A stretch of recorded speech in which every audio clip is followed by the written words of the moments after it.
Le dîner sera prêt dans quelques minutes. Je vais commencer par couper le pain. J'utilise ce pain pour préparer une recette délicieuse et pratique. Un sandwich merveilleux que nous allons préparer ensemble aujourd'hui. Je vais vous montrer comment je fais cette recette ici à la maison. Tout le monde ici est fan de ce sandwich parce qu'il est vraiment très savoureux, idéal pour ceux qui aiment préparer des encas bien garnis et pleins de saveurs. Parfait pour le dîner, donc j'ai déjà découpé le pain. Maintenant, je place tout dans ce plateau. Je dispose les morceaux de pain dessus. J'ai déjà mis le pain et maintenant je commence à ajouter les tranches de fromage. Je les répartis bien sur le pain. C'est une recette simple, mais le résultat est délicieux. Et cela fait parfaitement office de repas complet. J'ai déjà commencé le montage et le fromage est à sa place. Maintenant, j'ajoute les tranches de jambon et je les mets généreusement pour que le sandwich soit bien garni et appétissant. Le jambon est déjà ajouté.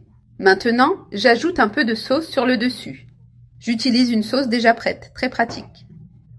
Et avec un pinceau, je l'étale bien sur le jambon en couvrant toute la surface avec soin.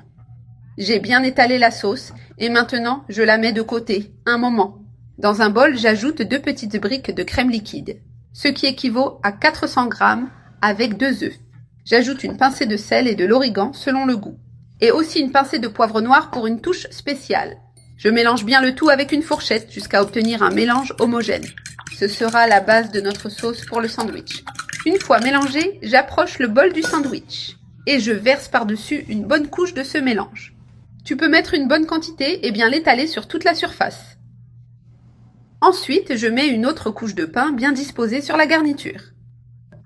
Maintenant, je verse un peu plus de cette sauce sur le pain, en m'assurant qu'il soit bien humide et savoureux.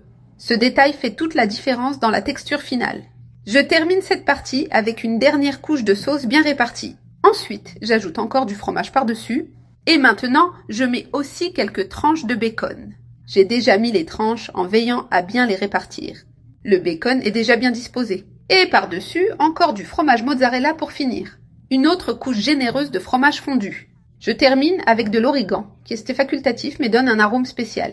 Je mets au four préchauffé à 180 degrés pendant 30 minutes. J'ai déjà sorti le sandwich du four, il est prêt.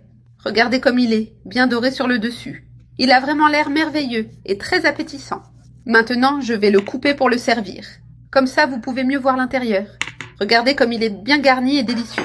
Avec une spatule, je le serre délicatement et je le place directement dans l'assiette pour servir. Ce sandwich au four est vraiment incroyable. Préparez-le à la maison et surprenez ceux que vous aimez le plus. C'est une excellente option pour réunir la famille et servir un dîner spécial.